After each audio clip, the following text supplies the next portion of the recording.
Ya. Perfecto. Ya, chiquillos, ¿cómo están? ¿Cómo anda todo? ¿Cómo anda la semana? Bien, bien, todo tranquilo. ¿Tú? Gracias, Francisco.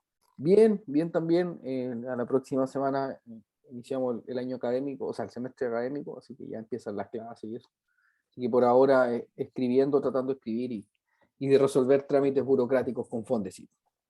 Así que eso. Bueno, partamos la clase, ¿les parece?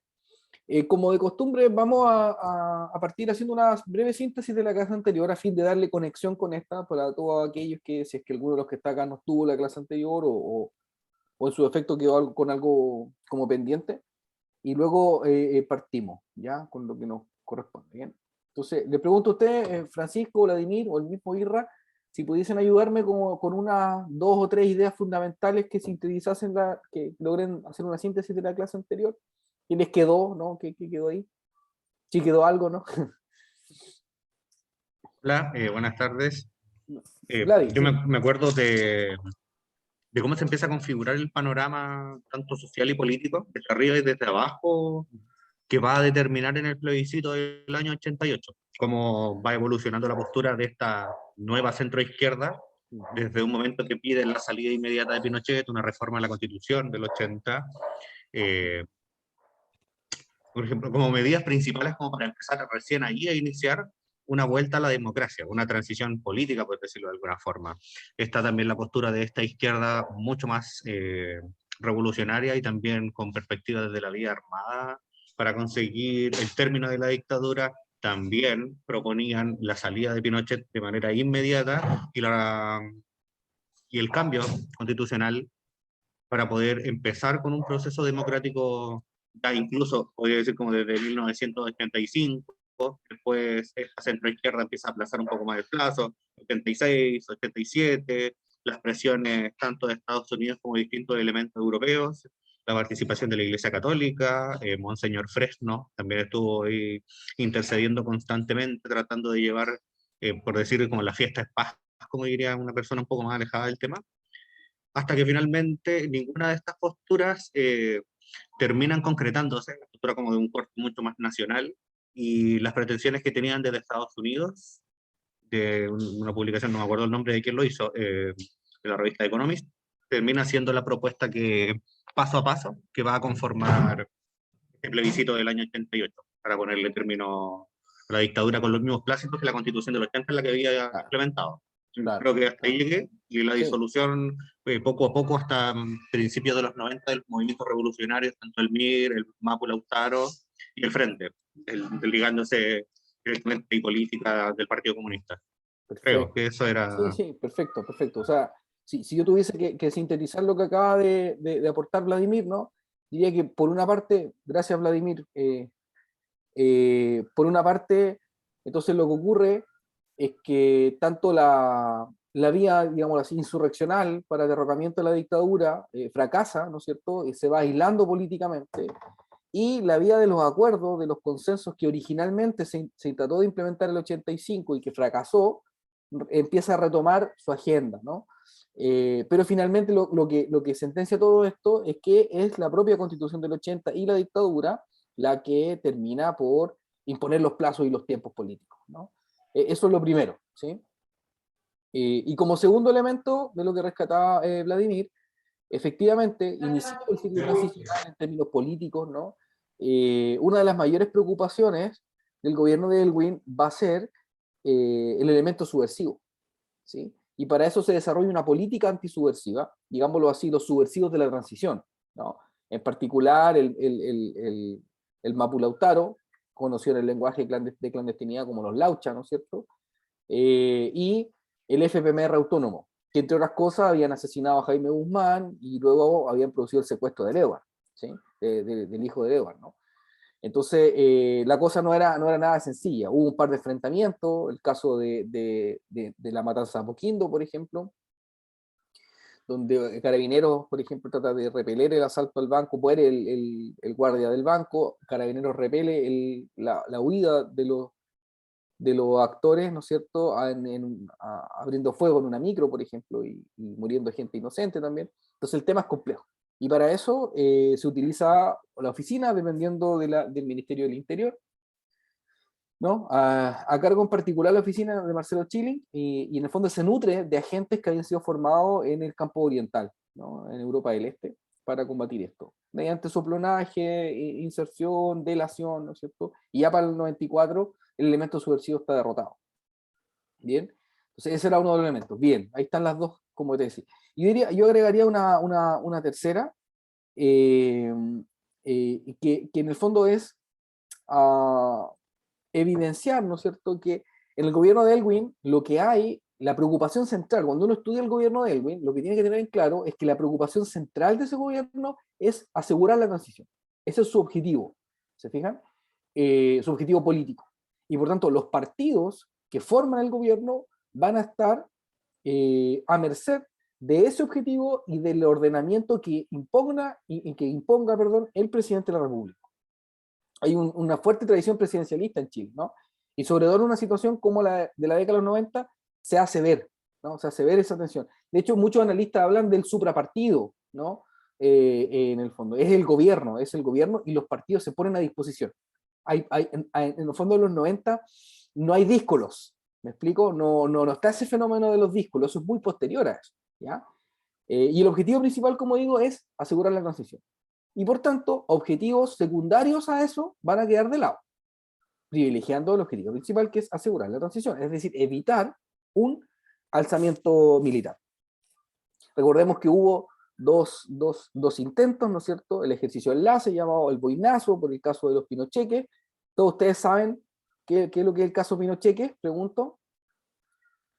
Francisco y Vladi, ¿saben lo que es el caso de Pinocheques? Yo tengo una noción, pero si pudiera hacer un resumen rápido. Ya, súper. Mira, de manera muy breve, ¿no? El hijo de Pinochet compró una fábrica de armas, en particular de fusiles, que había fracasado, que había quebrado, porque estaba mala, ¿no? O sea, en el fondo, se hizo una fábrica que producía fusiles, pero los fusiles quedaron mal hechos, porque hacer fusiles es súper difícil, ¿no? Es un trabajo muy específico. Imagínense ustedes que si un fusil queda chueco un poco, las balas no salen, etc. ¿Ver? Entonces vio una oportunidad de negocio. Compró eso. Y evidentemente no la pudo arreglar. Tampoco tuvo mercado para vender y se quedó con la fábrica. ¿Qué hacer con eso entonces? Lo rescata su padre, ¿no? Y le vende esa fábrica, que no servía para nada, al ejército. Famae la compra. ¿Quién era el comandante en jefe del ejército? Pinochet. ¿Y quién era el presidente de la República en ese momento? Pinochet. ¿Se fijan? Entonces le compra, ¿no? Lo salva, digámoslo así. Y esos cheques que tira Pinochet, ¿no es cierto?, a su nombre, se filtran por la prensa. Y eso genera un malestar, pero generalizado, ¿no? Sumado, por cierto, a otros malestares al respecto de los militares, que algunos estaban siendo inicialmente llamados a declarar en los tribunales de justicia, cosa que los militares no querían.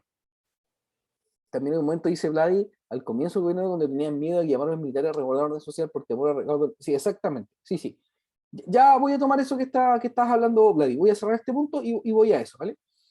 Entonces, para cerrar el punto que me solicitaba Francisco, lo que ocurre entonces es que Pinochet tira los cheques y esto se filtra por la prensa. Y entonces es impresentable políticamente, ¿no? Es impresentable porque o sea, es un conflicto de intereses a todas luces, ¿bien? Pinochet, en respuesta a eso, se genera un ejercicio, una movilización de tropas, ¿ya?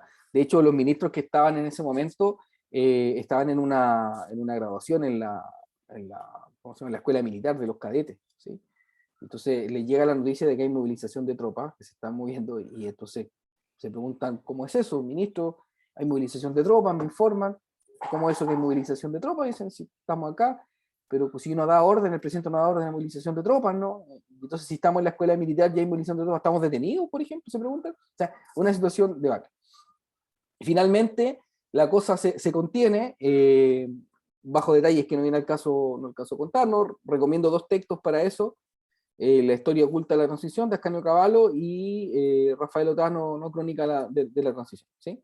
Bueno, el asunto es que se contiene. Y cuando preguntan a Pinochet por qué hubo esa movilización de tropas, él dice, no, fue un ejercicio de enlaces, como un eufemismo, negando cualquier tipo, que eso haya sido algún tipo de presión. La verdad es que era una forma de presión para contener al gobierno, de que no presionara, ¿no es cierto?, y no que siguiera el curso legal para pedir la destitución de Pinochet, cosa que institucionalmente no podía, pero políticamente sí. Y el otro es el boinazo, en el mismo caso y por razones similares. Esto lo va a terminar sepultando Frei Ruiz Tagle, ¿no? Cuando a través del Consejo de Defensa del Estado se decide no innovar y se cierra el capítulo. ¿Bien? Entonces, estos fueron dos eventos, el 91 y el 93, de demostración de fuerzas de Pinochet, ¿no? Eso es un poco. Y sí ahuyentó, y sí hizo al gobierno de Elwin contenerse, ¿se fijan? Entonces, discutíamos la clase anterior si es que eso de contenerse, la amenaza militar, si era real o no. Claro, uno lo ve desde el presente y dice, no, era imposible que hubiese un golpe de Estado, pero los actores de ese momento, si uno lo piensa históricamente, los actores de ese momento sí claramente tenían ese miedo, ¿sí? Bueno, eso con respecto al tema. Entonces, la prioridad de Elwin es eso, ¿sí? El gobierno de Elwin tuvo 3 agendas, y con esto cierro el punto de la síntesis de la clase anterior. Tuvo 3 elementos. El primero,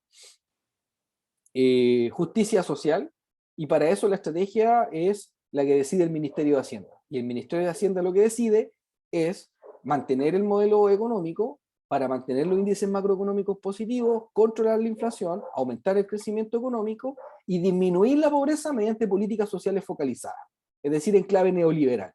¿Me explico? No, aunque en el programa de la concertación originalmente había un horizonte hacia derechos sociales universales, eso no fue más que un horizonte, ¿no? La decisión fue pragmática, ¿sí? Aquí hay un modelo que funciona, que crea riqueza, por cierto, para los más ricos, ¿no?, como vamos a ver después, pero que le da estabilidad, ¿no?, a la élite.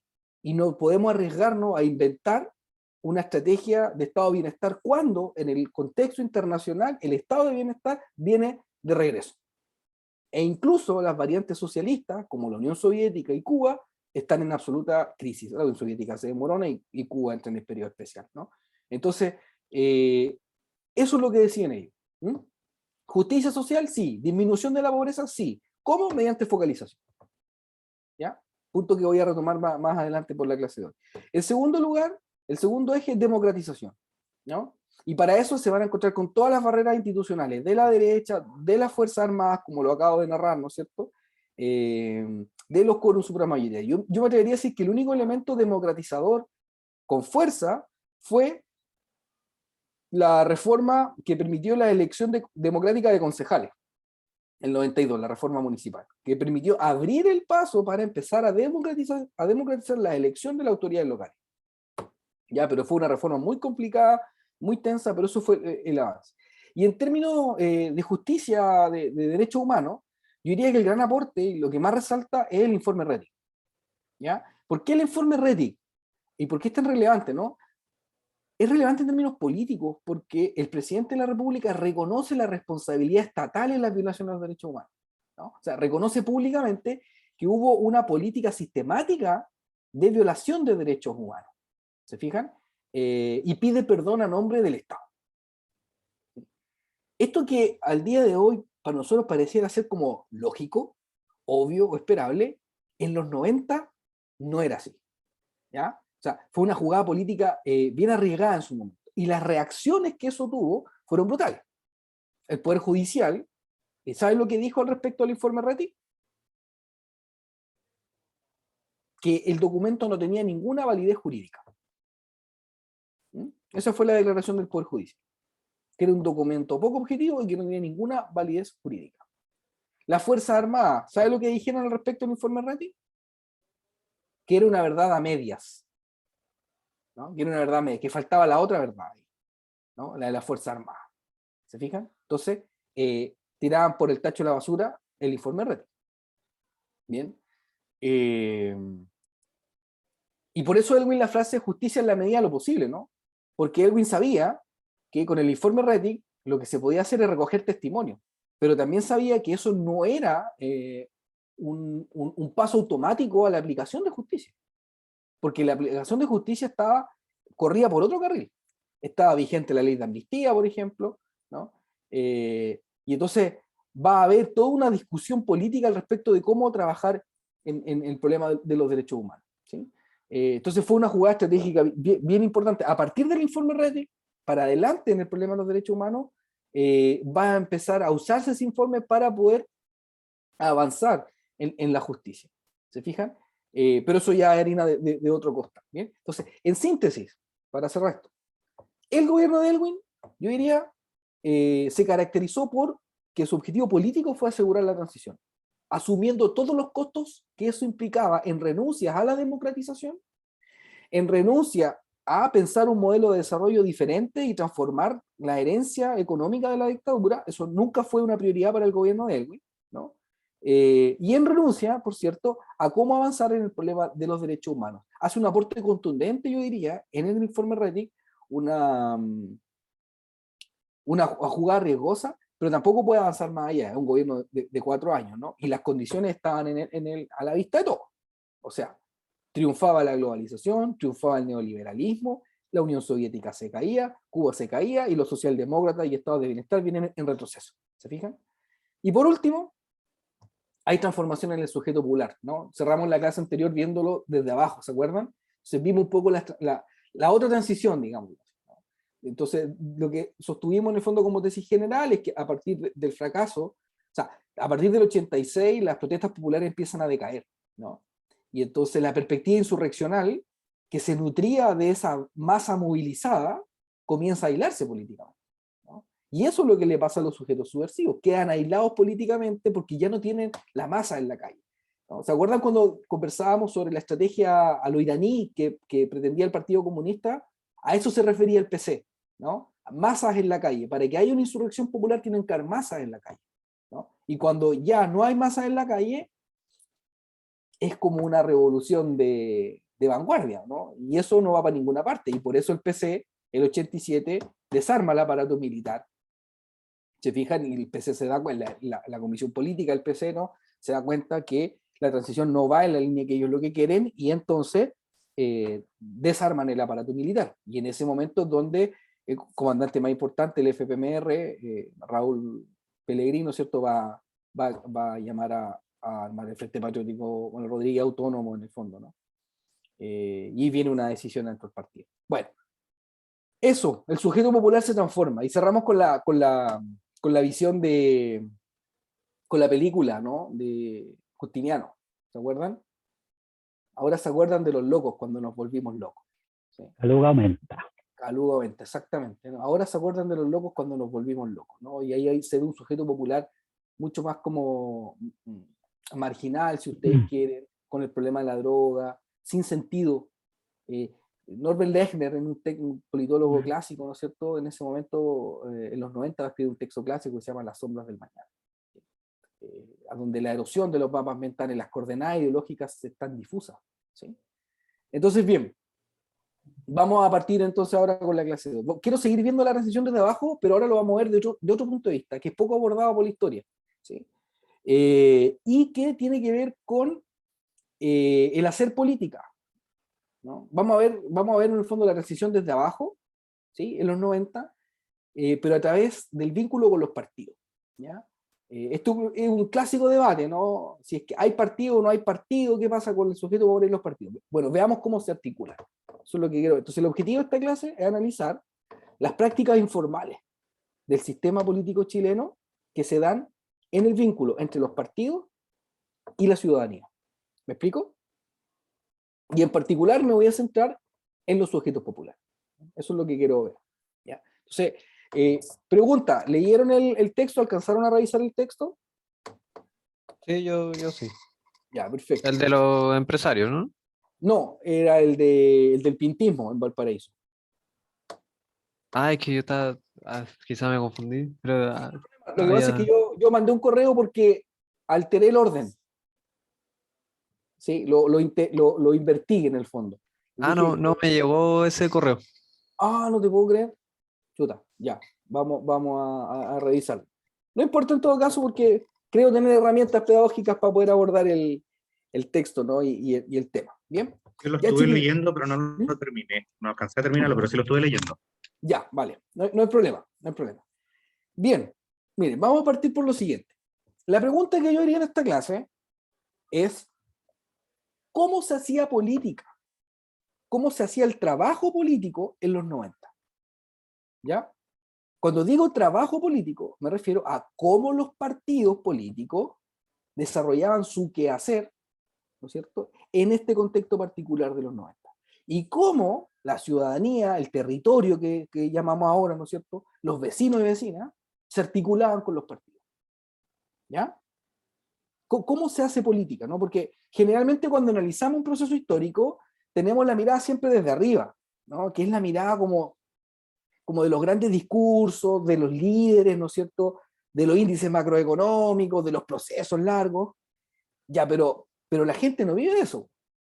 O sea, en términos concretos, su experiencia cotidiana no es así, ¿no? Entonces, ¿cómo se hace este vínculo? ¿Bien? Y para responder esta pregunta, voy a sostener una hipótesis, ¿ya? Una idea de trabajo, ¿bien? Y la hipótesis es que, en particular, el vínculo entre los partidos y los sujetos sociales se articuló a través de los municipios, ¿ya? Y los municipios desarrollaron potentes redes clientelares al interior, heredando una práctica política que viene del pasado, ¿sí?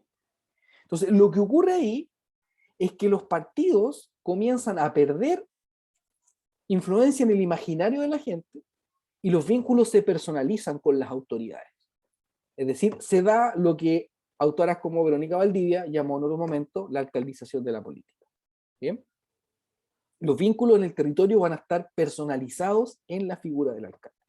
Entonces, a ver, vamos por partes. Primero, si yo les pregunto a ustedes, clientelismo, ¿qué es lo que ustedes entienden por clientelismo?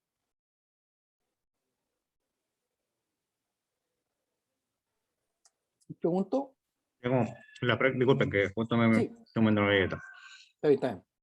Sería como cuando las personas se acercan directamente a comunidades, como Ujú, lo que bien estaba diciendo, tiene que ver ujú, más desde una perspectiva más personal, pero ujú. también atendiendo las necesidades mucho más inmediatas, o como se le dice mucho en la Pobla, como que se atiende más a la guata que otra cosa, sino que las necesidades mucho más directas.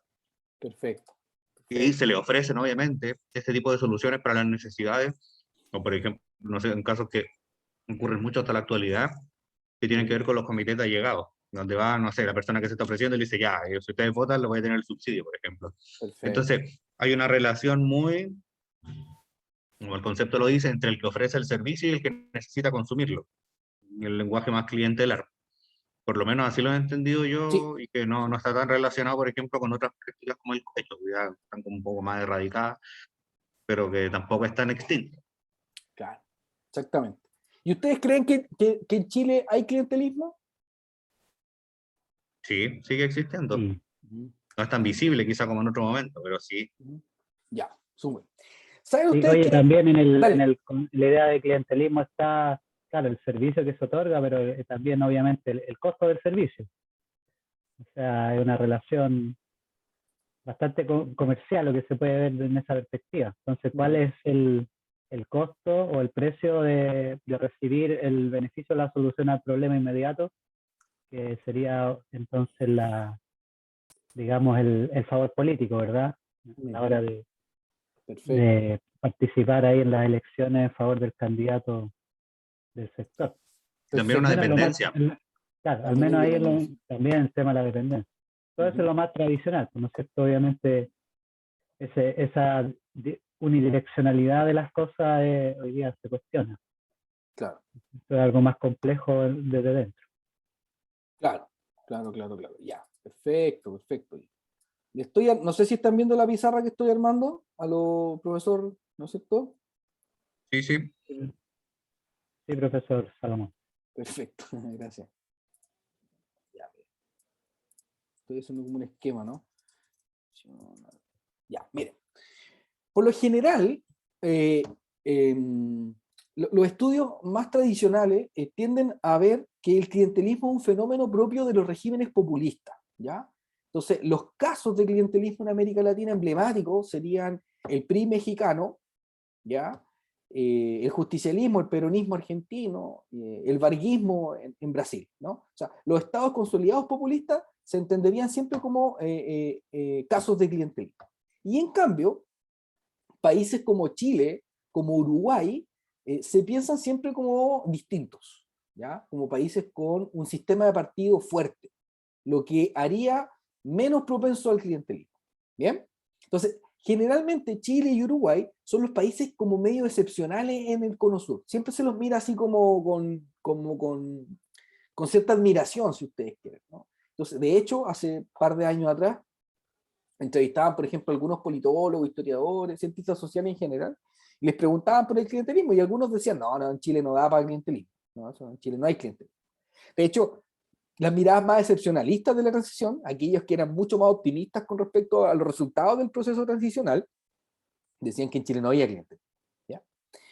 Bueno, la verdad es que en términos históricos eso no es así, ¿no? En Chile siempre ha habido clientelismo. ¿Bien? Es una vieja costumbre del sistema político. ¿Ya? Y voy a pasar a explicar ahora con lo siguiente. Existen, a grandes rasgos, 3 grandes formas de acercarse al fenómeno del clientelismo. ¿Ya?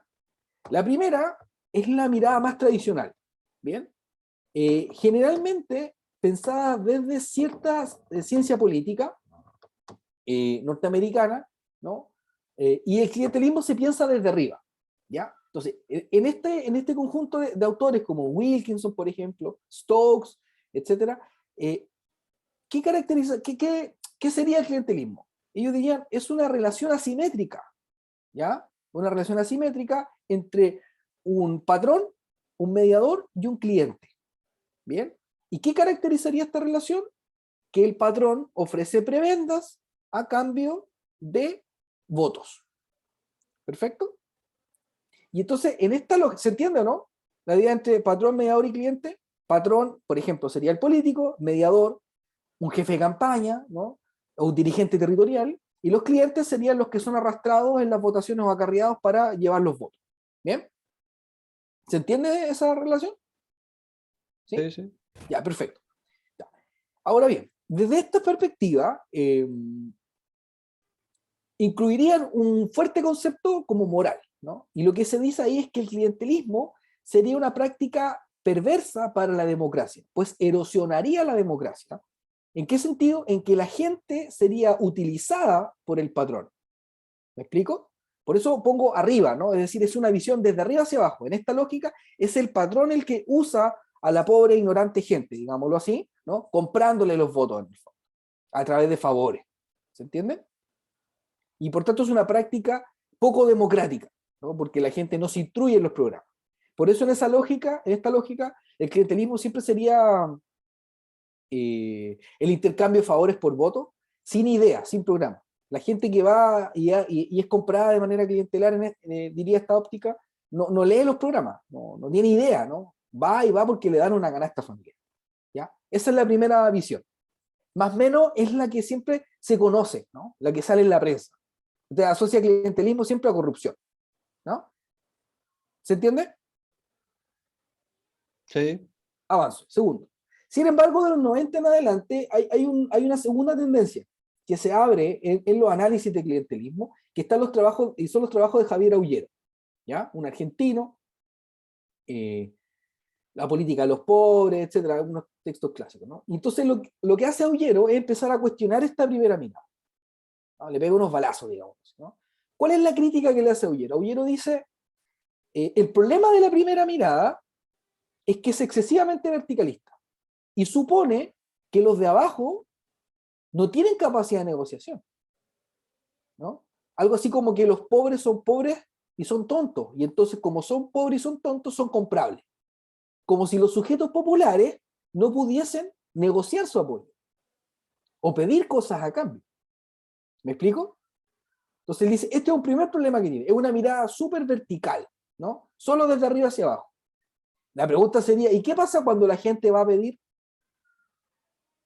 ¿O la gente no va a pedir a los políticos? ¿No sería clientelismo entonces? Bueno. Y segundo, diría Aullero, en el clientelismo no hay tan solo una mirada racional. Es decir, no es tan solo, no es que la gente ande con una calculadora con el político, ¿se fijan? Sumando y restando los votos que va a sacar. Hay también amistad, emociones, agradecimiento, reciprocidad que se entrecruzan en esta relación. ¿Ya? No es tan solo un interés. ¿Y por qué no es tan solo un interés? ¿Por qué no es solo un interés? Porque cuando falla o se insultan, simbólicamente se pierde esa amistad.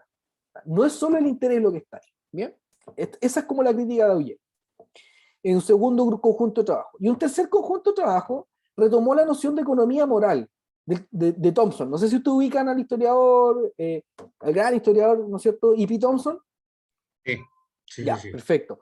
Thompson tiene un texto clásico que se llama Costumbre en Común, y ahí acuña un concepto y habla de la economía moral, ¿no? Muy a grandes rasgos, la economía moral supone la existencia, él lo pone en el caso de los sujetos populares, ¿no? Cuando se rebelan, ¿no es cierto?, por alzas, por ejemplo, del precio del pan, ¿no? Y entonces, cuando hace eso, los tipos arrasaban con los molinos, pero dejaban el dinero. ¿Ya? O sea, lo que pedían los tipos era un precio justo, no robar toda la harina. No sé si me entienden. Sí, ¿Sí? de hecho, en la concepción que lo analiza en el texto también es dejar la plata en función de un pago a lo que se correspondía justo. Y dejar Exactamente. también la harina y el molino, porque la idea no era destruir el negocio del panadero en este caso, Exactamente. sino que el panadero Exactamente. produciera y que las personas pudiesen consumir al precio que correspondiese. Es un muy Exactamente. buen texto Exactamente. ese. Exactamente. Entonces, lo que dice Thompson en el fondo es que los sujetos populares no comparten la idea moderna de la economía capitalista, según el cual sería una doctrina supuestamente siempre objetiva, ¿no? Y aquí es objetivo que existe la ley de mercado. No, no, no. Los sujetos populares lo que tendrían sería una noción moral económica, ¿no? Existen ciertos principios morales, dirían, que son los que tienen que regular los precios. Por eso, entonces, ellos no destruyen el molino, ni matan al panadero, sino incluso dejan el dinero. Es para justificar que están de acuerdo con pagar, pero un precio justo, ¿no? Por eso habla de economía moral. Bien. Entonces, distintos trabajos recientes de sociólogos argentinos, historiadores chilenos, como quien le habla, sociólogos mexicanos, etcétera, empezamos a meternos en este tema y retomamos la noción thompsoniana de economía moral. Y la aplicamos para el caso del clientelismo, ¿ya? Entonces, ¿qué es lo que dice esta tercera noción? La tercera noción lo que dice en el fondo es que la relación entre el patrón, el mediador y el cliente está regulada por una economía moral. Es decir, lo que nosotros llamamos es a ver el fenómeno desde abajo. O sea, primero nosotros decimos, los pobres no son pobres porque son tontos, ¿no? Y no son entonces comprables, sino más bien ellos tienen una idea de cómo deben distribuirse los recursos y los servicios en un lugar. ¿Me explico? Y esa noción es una noción moral de justicia. O sea, cuando un grupo de dirigentes se acerca a un político para solucionar problemas, ¿no?, y luego lo devuelven en votos, nadie los está obligando a hacer eso. Lo hacen porque quieren y lo hacen porque el político soluciona sus problemas. Porque consideran que es justo que le lleguen recursos que son de todos. ¿Me explico? No hay una construcción como objetiva de eso. ¿Se fijan? Y por tanto, dado esto, el clientelismo no siempre, en todos los casos, va a ser un pecado para la democracia. O sea, hay situaciones donde el clientelismo no necesariamente va a ser algo perverso. ¿Se fijan? ¿Por qué? Y aquí viene la segunda gran crítica, y con esto voy cerrando el elemento teórico de la clase. Porque el problema de la primera mirada es que una mirada súper eurocéntrica. Porque supone que existe Estado, ¿no? Y dado que existe Estado impersonal, a lo Weber, pregunto, ¿entienden cuando yo digo existe un Estado impersonal? ¿Todos conocen la noción de Estado de Weber, esta idea de la burocracia? ¿Cómo debe funcionar un Estado? Pregunto. Vladi dice que sí. Francisco, Juan, el Pablo. Sí, sí. ¿Todos manejan ese concepto de burocracia impersonal? Sí, Sí, más o menos. Ya, perfecto. Entonces, bueno, lo que Weber dice en el fondo es que para que exista Estado tiene que haber una burocracia impersonal. O sea, independiente de quién llegue al Estado, lo que tiene que funcionar aquí son derechos en el fondo, ¿no? No pueden haber relaciones tú a tú, ¿no? Según la teoría, en la teoría. Pero lo que nosotros evidenciamos en términos históricos es que los estados no nacen dados, sino que se construyen, históricamente. ¿Me explico? Y en el caso de América Latina, y así como por tanto de Chile, los estados están lejos de ser algo así como ese arquetipo alemán, si ustedes quieren, del estado. ¿Me explico? Y la gente necesita solucionar sus problemas. Entonces, con esto lo que queremos hacer es restarle como el tiro ultramoralista, ¿no?, que tiene el primer grupo, ¿no?, que dice en el fondo, esto siempre es un pecado para la democracia. Les voy a dar un ejemplo concreto más adelante para que se entienda. Se recoge la tradición de Aullero y vemos las distintas dimensiones, ¿no?, de la relación clientelar, ¿sí? Y por último, entonces, decimos los pobres, digamos, los sujetos populares, sí tienen capacidad de negociación, sí tienen capacidad de presión, porque el problema del primer enfoque es que es súper elitista. Solo hacen política los políticos de élite, el resto son comprados. ¿Se fijan? Ya, bien. ¿Se entendió entonces estos debates sobre clientelismo? Sí. Perfecto. Entonces, vamos con lo segundo, con lo histórico, para llegar a la transición.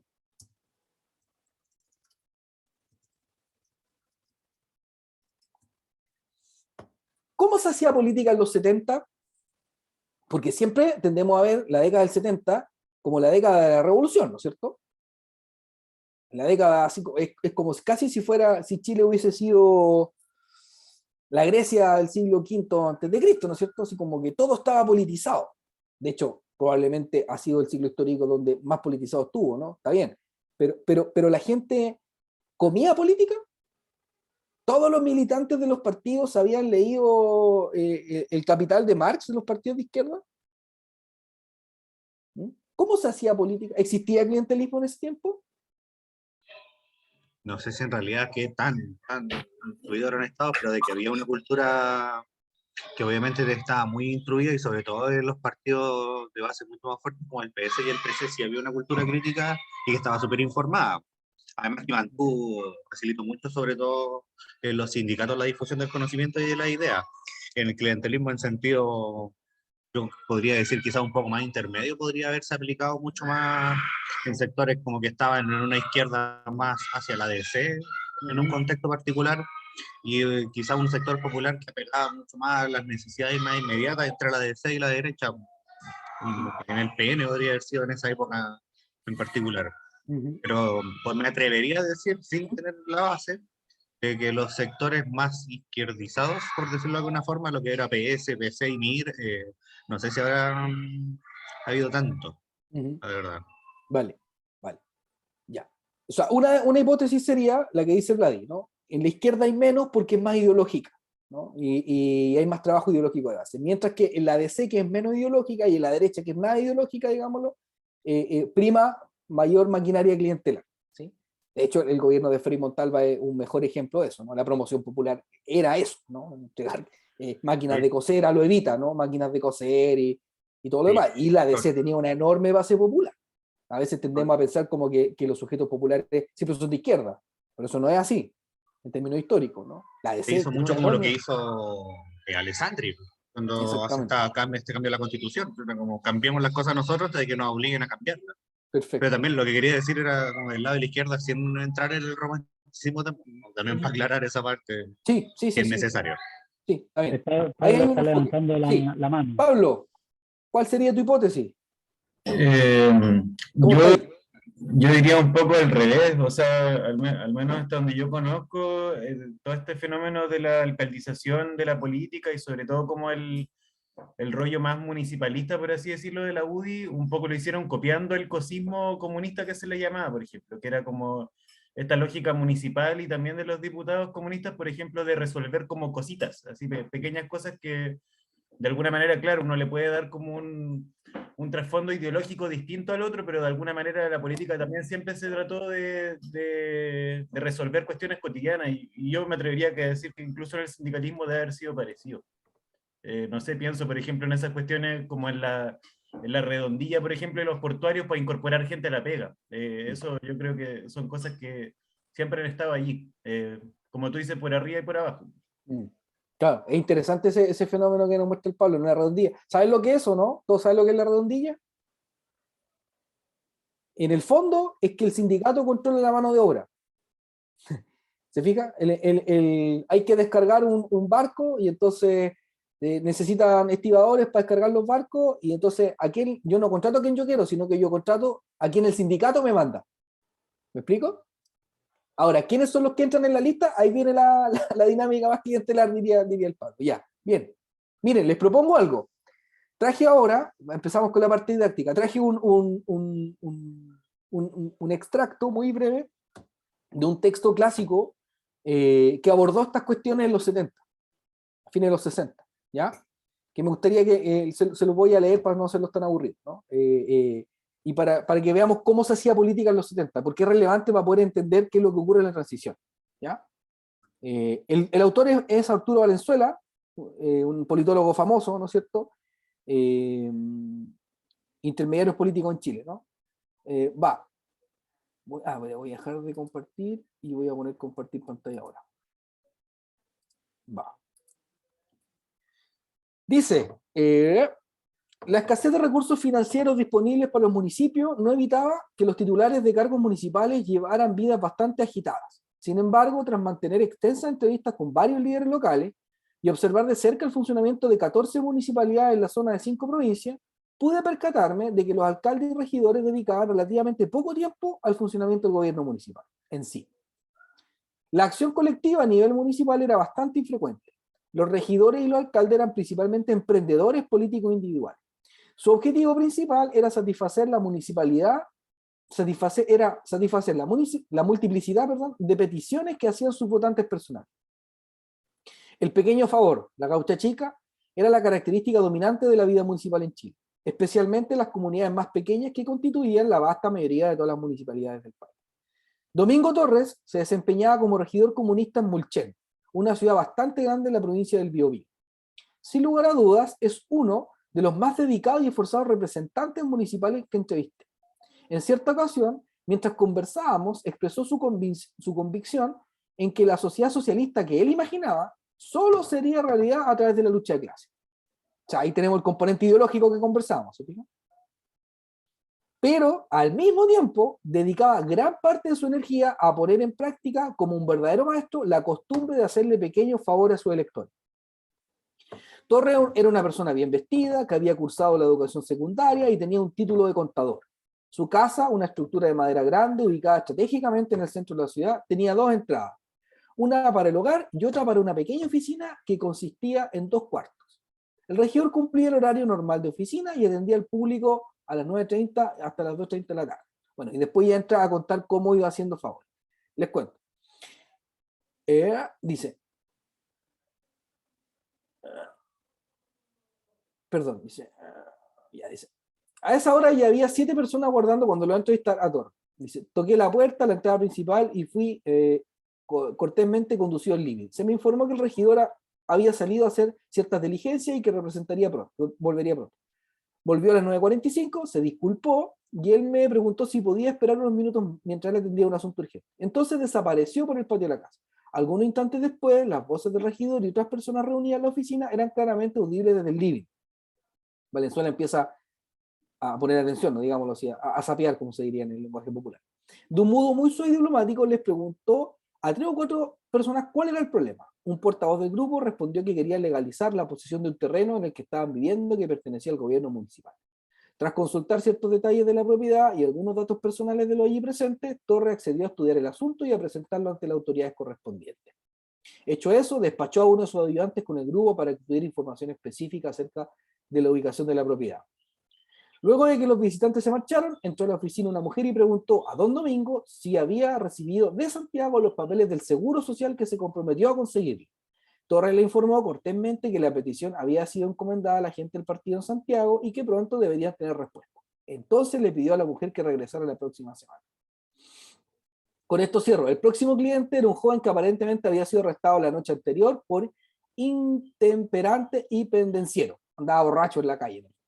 Debía presentarse ante el juez de policía local y quería saber si Torres podía hablar con el magistrado para convencerlo de que solo le aplicase una multa pequeña. Torres le dio una reprimienda en términos muy críticos por su comportamiento y le hizo prometer que nunca más se vería envuelto en aquel tipo de acciones degeneradas. Nótese, degeneradas, ¿no? El regidor no se comprometió a algo más que darle una vuelta al caso. Bueno, y así avanza. Dice, aunque el regidor Torres era excepcional a la hora de organizarse y dedicarse a su trabajo, labores que combinaba con el rol de líder del Partido Comunista en su comuna, su manejo de los pequeños favores personales para miembros de la comunidad no era en ningún caso una rareza. Bueno, y después sigue. Entonces, bien, lo que se observa en términos históricos es que en países como Chile, lo que convivía antes del golpe era un sistema político de partidos fuertes, ideológicos, pero que convivían con prácticas informales como el clientelismo, y se articulaban, ¿no? El primer enfoque que estábamos conversando no podría dar cuenta de lo que les estoy diciendo, ¿ya? Es decir, para el primer enfoque, o es clientelar o es ideológico. ¿Se fijan? Pero la política, la experiencia de los sujetos no funciona así. O sea, la gente puede tener ideas progresistas, ¿no? Socialistas si ustedes quieren, reformistas, pero al mismo tiempo busca a los políticos para solucionar problemas. ¿Ya? Aclarado este punto, la pregunta sería, ¿qué es lo que ocurre ahora entonces para la transición? ¿Desapareció esa práctica? ¿No desapareció? Si no hubo sistema de partidos por 17 años, ¿qué ocurrió ahí? ¿No? Entonces, bien, muy breve voy a explicar esto. La reforma municipal de la dictadura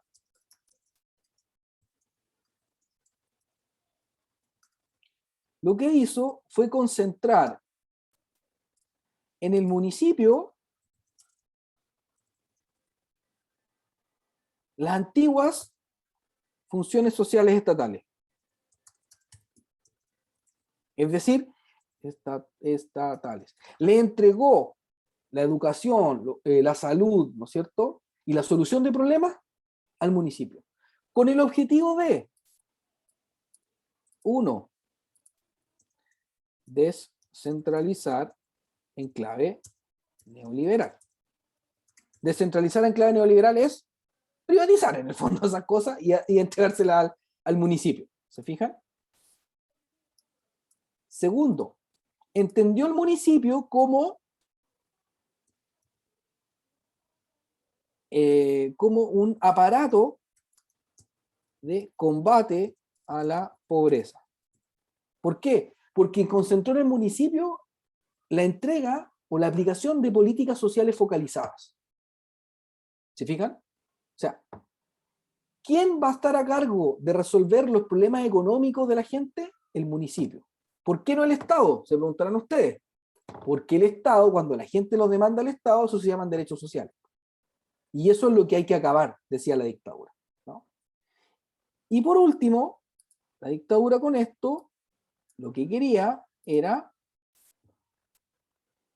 evitar la politización. O sea, en la lógica de los militares, combinado con los neoliberales, lo que se buscaba era despolitizar la sociedad en el fondo. Esa era la estrategia que tenía la dictadura. Y para eso le entregó a los municipios las antiguas funciones sociales del Estado, para que a través del municipio se solucionaran esos problemas locales. Cosa que es una costumbre que ya venía haciéndose de antes, ¿no? Sino que lo que se hizo ahora fue entregarle más atribuciones al municipio. ¿Se fijan? Como mecanismo de combatir la politización. ¿Bien? Esa es la estructura que deja. Por eso Verónica Valdivia para los 80 habla de la alcaldización de la política. ¿Ya? Porque lo que va a decantar en esto es que es el alcalde, el líder, ¿no? El alcalde se va a convertir en el referente, en el líder, ¿de qué cosa? De la política local. Los alcaldes van a ser designados por la dictadura. ¿Se fijan? Van a ser los representantes de los militares en los territorios locales. Y van a estar encargados en el fondo de contener los problemas locales en el municipio. ¿Me entiendo? ¿Me entienden? Fragmentando con esto una politización programática, si ustedes quieren. ¿Bien? Esa es la estructura que implanta la dictadura. Esa es la función que tiene. ¿Se entiende? Pregunto. ¿Se Por mi entiende, parte, no? sí. Por mi parte, sí. ¿Perfecto? Sí. Súper. Llegamos a la transición. Como soy historiador, tengo la mala costumbre de ir diacrónicamente. Llegamos a la transición. ¿Qué ocurre con esto? Ok. La concertación tuvo programa, proyecto político alternativo para los municipios y los gobiernos locales. No. No. No hay tal cosa. Yo he requete contra buscado los programas, ¿no? Y lo único que se habla originalmente, antes del gobierno de Elwin, es ¿qué cosa? Democratizar los municipios. Entiéndanse por tal que se elijan de manera democrática los representantes locales. Pero no hubo ningún proyecto alternativo para eso. ¿Se fijan? Entonces, en la transición, con los quórums supramayoritarios y en el gobierno de Elwin, el año 92 se hace una reforma municipal. ¿Se fijan? ¿Cuál fue el contenido de la reforma municipal? La disputa principal por la reforma principal tuvo que ver con la elección de autoridades. La elección de autoridades. Pero el modelo municipal, la idea del municipio y su rol nunca fue cuestionado, porque no tenían proyecto alternativo. Ustedes me podrían decir, oiga, profe, pero ¿cómo con 17 años y con experiencia y redes internacionales nadie va a tener un proyecto alternativo? No hubo. No hubo proyecto alternativo. O sea, la demanda era democratizar. Y eso significaba elegir democráticamente a la autoridad. Ok, ¿no? Entonces todos los actores decían, sí, buena onda. Pero no fue tema para las élites políticas transformar estos mecanismos, ¿sí? Con la importancia que tenía en la construcción de redes clientelares. ¿Cómo decantó esto en el fondo? Bueno, así, muy breve.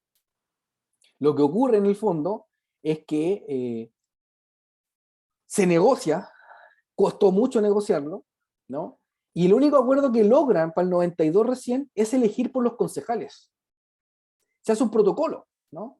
Y se establece, un poco engorroso de explicar ahora, pero así muy simple, se establece que si la primera mayoría, el candidato más votado, supera el 35% de los votos, queda automáticamente elegido como alcalde.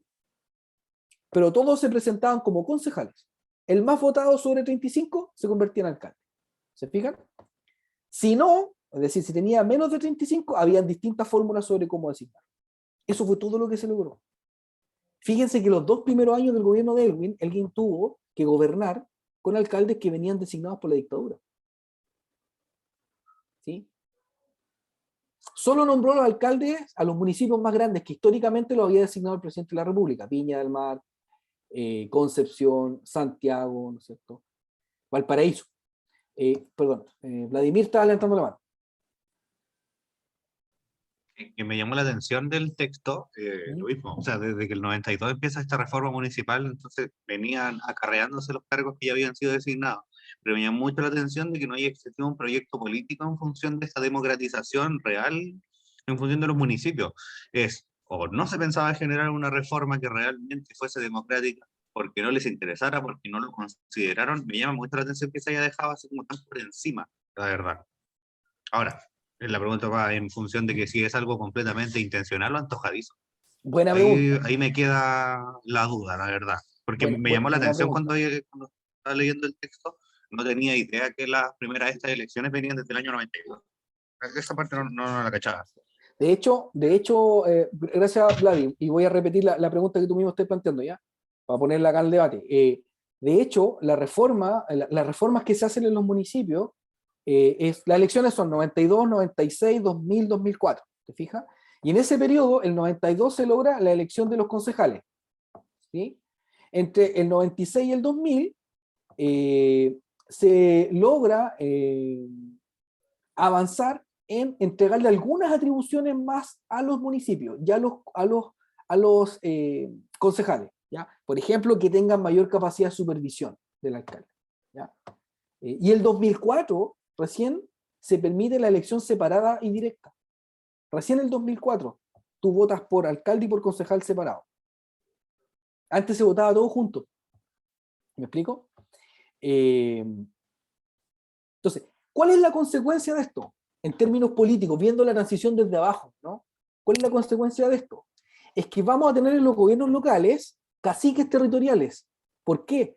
Porque el poder que van a tener en las comunas va a ser inmenso. O sea, imagínense que un alcalde, por ejemplo, controlaba toda la designación de los consultorios municipales. Estamos hablando de los directores de la corporación, de las corporaciones, ¿no es cierto? Pasando por los directores de los consultorios para abajo. Imagínense en los colegios. No sé, la corporación municipal de Viña. ¿Cuántos colegios tenía? X cantidad, ¿ok? ¿Quién designa a los directores? El alcalde. ¿Quién puede intervenir y designar a los equipos directivos? El alcalde. ¿Y quién puede proponer la planta de los profesores titulares de los colegios municipales? El alcalde. ¿Se fijan? Piensen en toda la cantidad de empleos públicos en el municipio que entregaron al alcalde. Son verdaderos caciques. ¿Se fijan?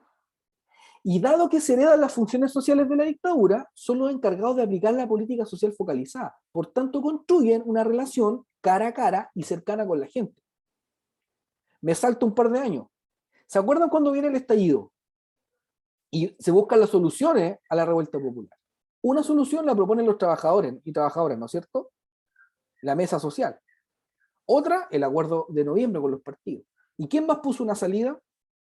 Los alcaldes. Y hablaron de plebiscito a través de la Asociación Chilena de Municipalidades.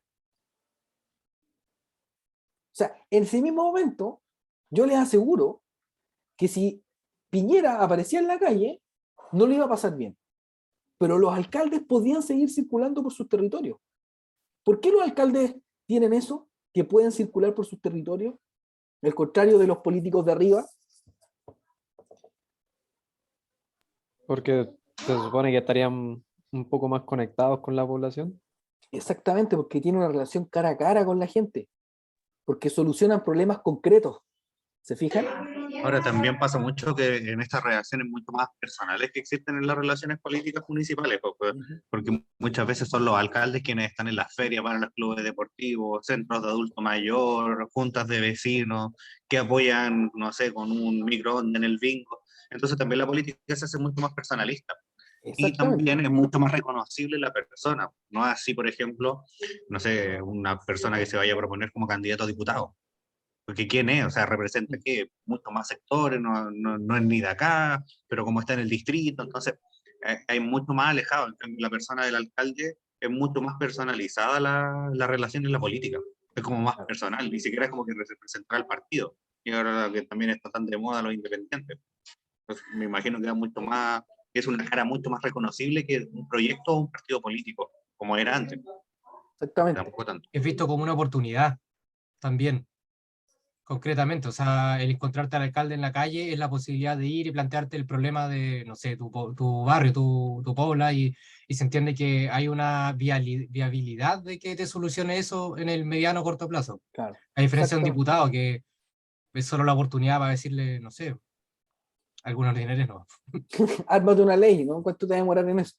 Miren, Claro. les voy a poner un caso, y con esto de ahí ahora voy a avanzar a lo más estructural. Les voy a poner un caso.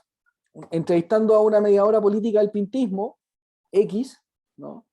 Me decía, en los 90, el alcalde de Valparaíso, Pinto, se hizo muy famoso porque era muy carismático y arrastraba una cantidad de votos así, pero impresionante, ¿no? Un equipo maquinaria, así. Y entonces, una de sus políticas estrellas fue poner casetas sanitarias, entregarle casetas sanitarias a la gente que vivía en los cerros.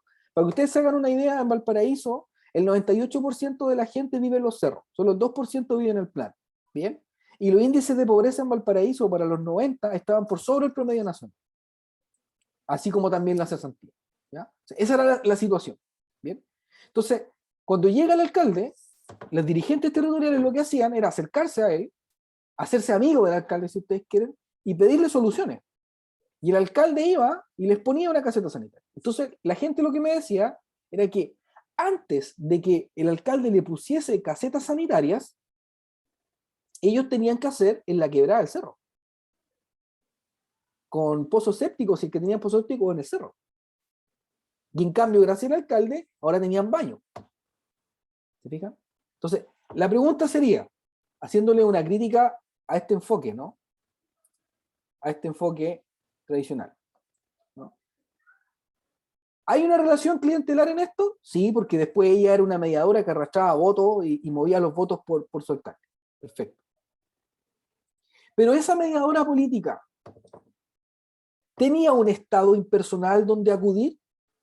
O sea, ella podía ir a un funcionario municipal, rellenar un papel, entregarlo y esperar que en su casa que le solucionaran ese problema. ¿Existía eso? O sea, ¿el Chile en los 90 era Suecia? ¿Era Alemania? Pero si no existe ese estado acá, no existe. Entonces, ¿qué otra alternativa tenía esa persona que solucionar el problema cara a cara con el alcalde? Ese era el mecanismo que tenía para solucionar su problema. Entonces, ¿le puedo yo pedir a la realidad que se comporte como a través de un procedimiento que no existe en su realidad? No puedo pedirle eso a la realidad. Por eso digo que es una mirada eurocéntrica, porque supone que existe Estado, que el Estado está dado, pero el Estado se construye y los derechos se construyen, se consolidan, se disputan, se pierden, no están naturalmente dados. ¿Me explico? ¿Existía un Estado impersonal en el municipio a lo Weber? Y entonces la persona llamaba por teléfono y ingresaba una orden de trabajo y al otro día iban a solucionar el problema. Eso no existe. Es imposible. No le puedo pedir a la realidad del pasado que sea de una forma como yo me gustaría que fuese, ¿no? Así no funciona esta cosa. ¿Se fijan? Ahora, el alcalde Pinto, ese alcalde en particular o cualquier otro, ¿usaba a la pobre ignorante gente solamente? ¿O la gente a su vez también establecía redes con él y solucionaba sus problemas? Hay un acuerdo mutuo, o los pobres eran víctimas, y entonces los pobres estaban así, y llegaba el alcalde perverso, y se los compraba a todos con una canasta. No, si nosotros conocemos el mundo popular, sabemos cuál es uno de los dichos fundamentales del mundo popular. La viveza, ¿no? Hay que moverse, hay que ser movido. Guagua que no llora no mama. Guagua que no llora no mama. Hay que moverse, si los dirigentes no son gente así como que está calladita, no. Es una mirada elitista, es una mirada que no conoce el mundo popular. ¿Se fijan? Entonces, por eso lo que nosotros planteamos es que aquí lo que opera es una economía moral. ¿Ya? ¿Por qué? Porque si el alcalde Pinto no le cumple, se rompe la economía moral. Es decir, no está chorreando. Y si no chorrea, se rompen las relaciones, porque las relaciones no son eternas. Si se insulta, si se menosprecia, los tipos se van con otro. No tienen drama. ¿Se fijan? Ahora, avanzo. Vamos a lo estructural entonces, a partir de esto. Si uno compara el sistema político previo al 73 con el sistema político que se está armando en la transición, ¿qué cambios y continuidades uno podría observar? ¿Qué cambios y continuidades podría observar en estas relaciones informales? Pregunto.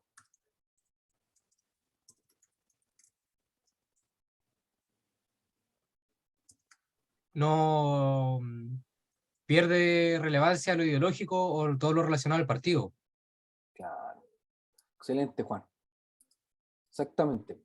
En el sistema político del 73, todos los estudios, previo al 73, todos los estudios lo que demuestran es que era un sistema, o más que todos los estudios, ¿no? La verdad es lo que yo pienso. Lo que se demuestra es que existía un sistema político y ideológico de 3/3, ¿sí? Competitivo, etcétera, ¿no? ¿Ya? Los partidos eran maquinarias ideológicas, ¿no? Tenían doctrina, proyectos revolucionarios. Había política en términos clásicos, digamos, ¿no?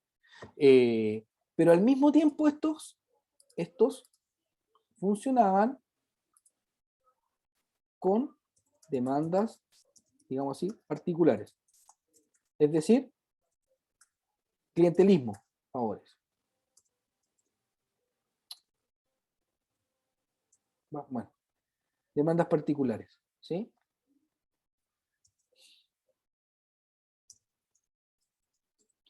El trabajo político de los partidos de izquierda, reformistas, cualquiera que sean, mezclaba ideas, doctrina, con solución de problemas concretos. Por eso, de mi punto de vista, las miradas tradicionales de ciencia política no las comparto, ¿no? Porque no es que la gente viva lo ideológico por una pata y lo pragmático y particular por otra. ¿no? No es que un militante deje de ser militante del partido cuando entra a ser integrante del club social. Lo político y lo social no están divididos, sino que están totalmente interrelacionados. ¿Me explico? No es una Ya bien. duda. Sí, dígame. ¿Esto estaba completamente pensado o fue solamente la lógica en cómo se fue dando en los 90? En los 90, buena pregunta. Es una pregunta clave esa, ¿no? Es que me pongo a pensar, por ejemplo, en todos estos tipos de la tele que empiezan a asociarse y a participar con los partidos de la derecha. Sí. Yo creo que, ¿sabéis qué? Yo creo que hay dos cuestiones. Primero, o sea, yo creo que no son excluyentes. Es decir, ¿a qué me refiero con esto? Primero, no hubo proyecto político alternativo en los gobiernos locales. ¿Ya? Eso está claro. Tampoco hubo grandes esfuerzos por proponerse. ¿Ya? En segundo lugar, tampoco estaba la mayoría parlamentaria para que si hubiese tenido ese proyecto alternativo, poder implementarlo. Tampoco lo podían hacer. ¿Te fijáis? En tercer lugar, había sectores de la concertación que consideraban que ese modelo era el efectivo, era positivo. Todos los sectores tecnocráticos, por ejemplo, consideraban que ese modelo era mejor que tener derechos sociales universales, ¿no? Porque establecer políticas sociales focalizadas impide la inflación, dirían ellos, ¿no? Los mismos que están ahora con esto del rechazo para reformar, ¿no? Un poco esa mirada, ¿no? Que está muy, muy presente en la DC y ciertos sectores tecnocráticos del PS, ¿no? Entonces, eso es, ¿no? Eso es. Y en la práctica se fueron acomodando también. Ya, termino con el sistema previo al 73. Y cierro. ¿Qué rol cumplía el Parlamento en esto? Bueno, lo que se demuestra, ese círculo significa Parlamento, ¿no? Lo que ocurría era lo siguiente, era que los parlamentarios negociaban con los alcaldes el apoyo electoral. Esto es previo al 73. ¿Se piba? Lo negociaban. Bajo el paraguas del partido. ¿Ya? ¿Qué negociaban? Los alcaldes le pedían recursos para obras públicas generalmente. Y los parlamentarios se comprometían a poner indicaciones en la ley de presupuesto para obtener esos recursos. Y entonces, a cambio de eso, el alcalde, con su maquinaria y el partido, le ponían toda su masa construida de clientela a disposición de la campaña del diputado, o diputada o senador. ¿Se entiende? Les pongo un ejemplo. La construcción de la Escuela de Derecho de la Chile Valparaíso. ¿Cómo se hizo? A través de una indicación que puso un senador radical. ¿Y cómo ese senador radical salió electo senador? Con toda la maquinaria política del alcalde. ¿Me explico? ¿Qué es lo que ocurre ahora en la transición? ¿Qué pasa con este sistema de intermediación?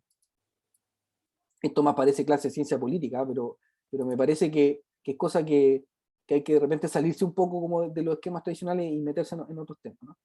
Lo que ocurre ahora, la gran diferencia... cierro. Y este sistema, la columna vertebral, diría Valenzuela, y en eso yo estoy con Valenzuela, eran los partidos. Los partidos eran la columna vertebral del sistema. Ideológico y clientelar mezclados, pero era el partido. ¿Me explico? El canal. Era difícil ir por fuera de los partidos. ¿Sí? ¿Qué es lo que ocurre en la transición? Es que los partidos empiezan a erosionarse. Y esa columna vertebral de los partidos se erosiona.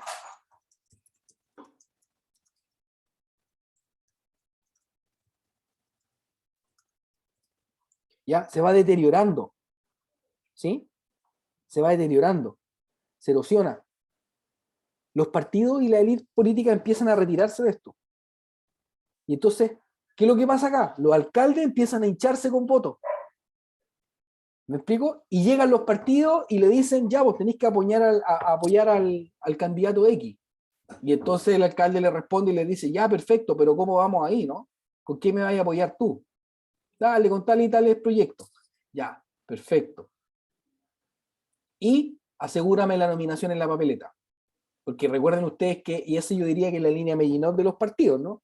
Porque en el sistema político de la transición, ¿quién tiene la última palabra para que inscribirte como candidato? Los partidos. Entonces los alcaldes tienen que agacharle el moño. Pero lo que ocurre es que los partidos como comunidad de sujetos se desdibujan por razones contextuales, políticas, históricas. Y entonces quedan las figuras personalistas. Y eso es lo que explica en los 90 figuras como ¿qué alcalde se va a comer todo este fenómeno y lo va a entender bien? Joaquín Lavín. Joaquín Lavín. Po. Joaquín Lavín se va a comer todo esto. Y para el 99 casi va a ganar las elecciones. Quedó 30.000 votos abajo de Lagos. ¿Se fijan? Lagos, por una parte, con toda la retórica republicana, ¿no es cierto? Mesocrática, laica, racionalista, la Chile, el Instituto Nacional, todo este mito arquetípico chileno, ¿no? Versus Lavín, que parecía un payaso al lado de Lagos, ¿cierto?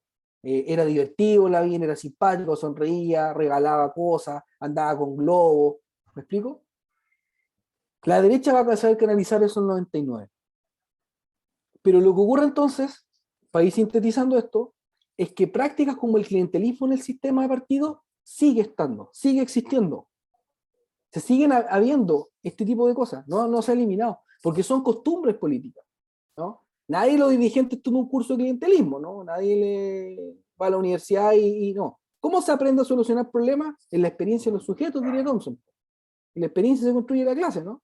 En la experiencia se construye esto. Mi mamá era, mi papá era, yo aprendí, ahí hay que ir y negociar. Es la experiencia concreta de los sujetos donde aprenden este tipo de cosas. ¿Sí? Pero ¿cuál es la diferencia del clientelismo de la transición con el clientelismo previo al 73?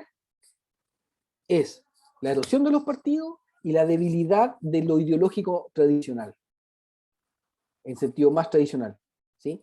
Esas coordenadas ideológicas tradicionales ya no están tan claras. Por eso Norbert Lechner en los 90 habla de la erosión de los mapas mentales, ¿no? Derecha, centro izquierda y derecha se empiezan a aparecer. ¿Sí?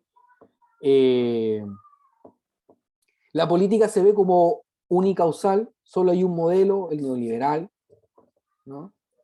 Entonces esta cosa pierde como, se empieza a erosionar, ¿se fijan? O sea, si tú quieres ver con los ojos de los 70, los 90, estáis perdido, porque no vas a encontrar nada, ¿no? Pero lo que está ocurriendo aquí en la transición es que se transforma no tan solo las cuestiones desde arriba, sino también incluso las formas de hacer política desde abajo.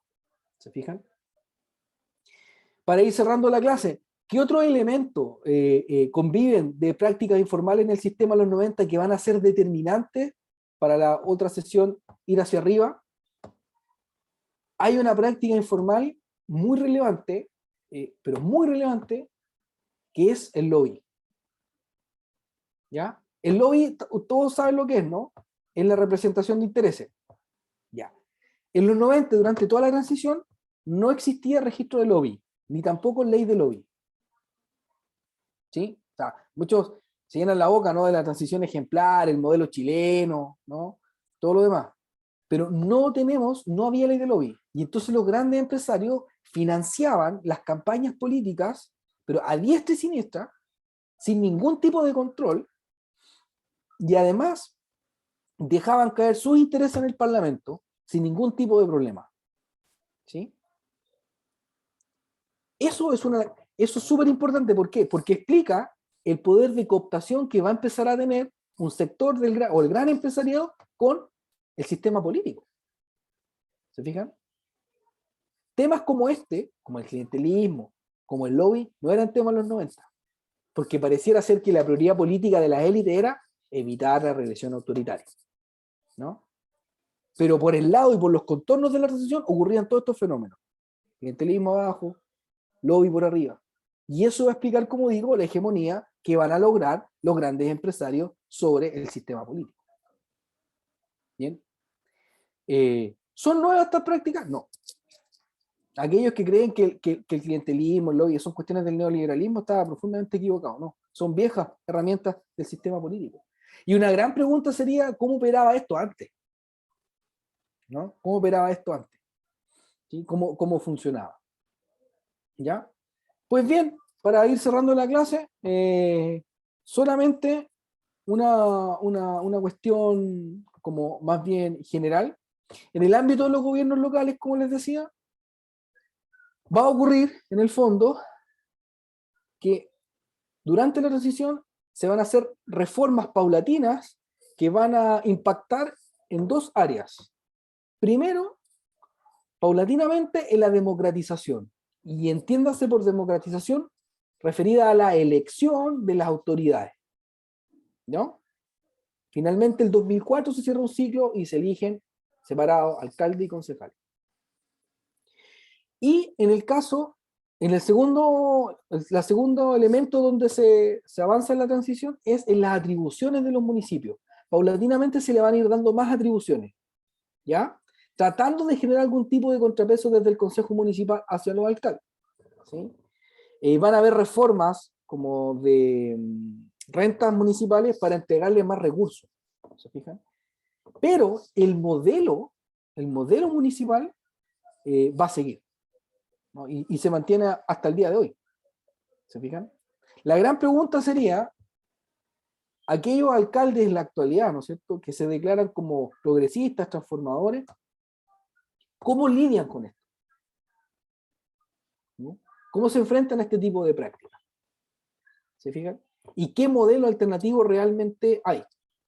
Porque lo que tenemos es un aparato de focalización de pobreza tal cual lo pensaron los militares, ¿no? Y que no hubo proyecto alternativo. Bien, hasta ahí. ¿Alguna duda, pregunta? Ninguna duda. Vale.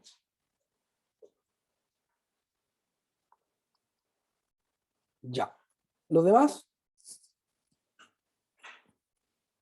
Tampoco ninguna duda por acá. Ya, perfecto. Bien, pues chiquillos, entonces, ¿esta es la tercera sesión? Tercera. Sí, Tercera, tercera. perfecto. Ya. O sea, las próximas dos sesiones vamos a volver a la parte, vamos a subir ahora, ¿ya? Y vamos a ver cómo se van a dar los conflictos políticos y sociales en el marco de el ciclo que se va a cerrar. Desde mi punto de vista, el 2005 por una parte, y luego del 2005 en adelante hasta el estallido social. La próxima clase, entonces, vamos a cerrar por el 2005, ¿ya? Y vamos a tratar los elementos más importantes de ese periodo. Yo diría que vamos a trabajar en el fondo el ciclo 97-2005. ¿Bien? Oye, Aníbal, Dime. paso una pregunta antes de terminar, ¿Sí? que a mí se me queda una pequeña duda. ¿Mm? Porque, claro, tú has planteado que este tema del clientelismo implica esta como viveza, ¿no es cierto?, por la base que dinamiza la relación y la convierte en una transacción que va en las dos direcciones. Mm. Pero también yo me pregunto hasta qué punto también todo este sistema buscó en ese mismo objetivo de despolitizar también la sociedad o resocializar a las personas, ¿no es cierto?, en una dimensión distinta.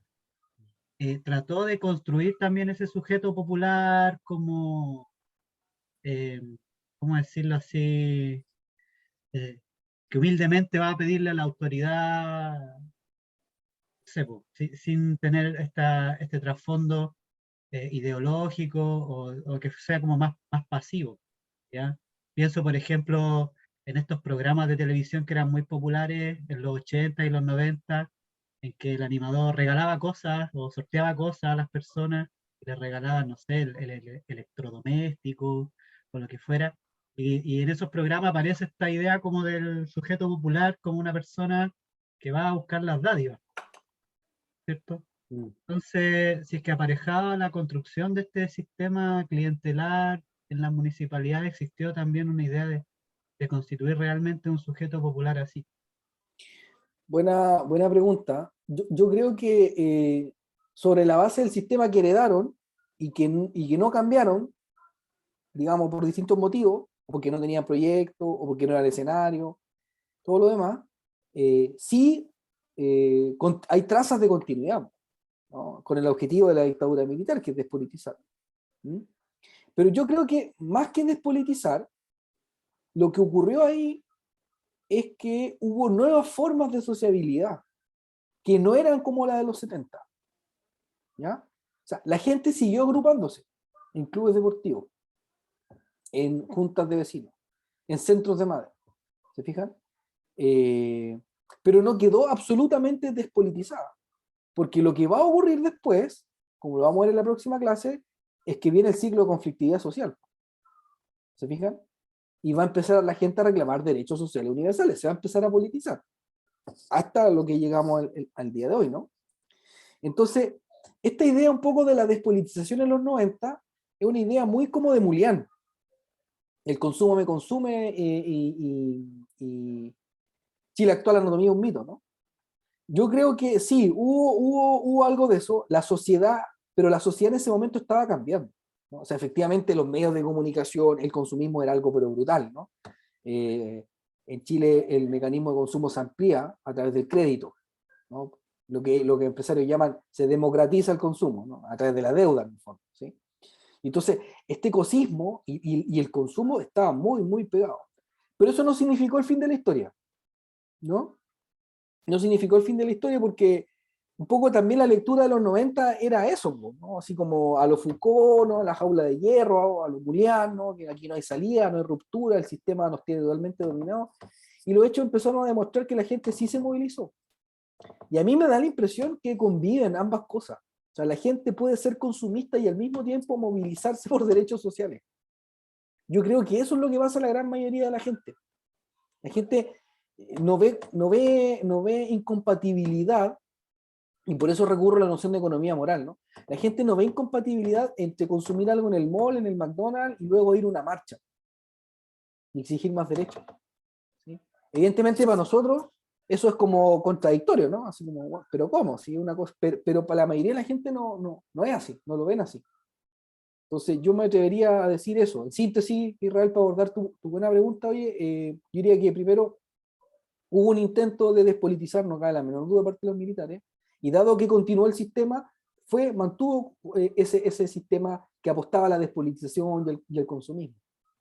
Pero, yo diría, el sistema no era perfecto, ¿no? Y entonces la gente de igual forma lo rompió, digamos así, ¿no? Y demandó cosas porque la gente no ve esas contradicciones, ¿no? En general no, si uno analiza un poco los discursos, no es tan claro eso. Y yo no creo que se haya despolitizado del todo la sociedad en el fondo. No creo. Yo creo que eran nuevas formas de hacer política, que donde ya no estaba lo ideológico como nosotros lo estábamos acostumbrados en los 60, ¿no? Eso ya no está, ¿sí? Eso es como mi opinión, querido Israel. Tan, tan. Bien, pues chiquillos, la próxima clase volvemos hacia arriba y ahora nos vamos a los empresarios. A las 6. Sí. Exactamente, nos vamos a los empresarios y a los empresarios, al gobierno de Frei y el gobierno de Lagos, la reforma de modernización de Frei, y nos vamos al gobierno de Lagos, las reformas constitucionales. ¿Se acabó la transición ahí con Lagos o no se acabó? Y vamos a retomar el problema de la idea de transición, ¿no? La transición es una cuestión meramente institucional, ¿no? O sea que, porque Lagos le puso la reforma a la firma, entonces se acabó, o la transición es también un concepto político en sí mismo, de disputa de los actores políticos. O la transición es un ciclo histórico. Ahí lo dejo, ¿ya? Que estén súper bien, un gusto. Ya. Disculpen la demora y nos vemos a las 6 el martes. Le Una mando consulta. por el WhatsApp el link para que puedan bajar el registro de la sesión. Una consulta. Sí. Francisco. Sí, el próximo texto sí es el de los empresarios, el de Álvarez, ¿no? Exactamente, el de Álvarez, sí. Ya, ese era todo. Vamos a ver la historia del padrino, ¿no? De los empresarios, cómo golpear la mesa. Ya, Ya, un muchas abrazo. gracias. Vale, Chao, que estén estén súper bien. Chao, chao. Hasta luego. Chao, que estén estén bien. bien.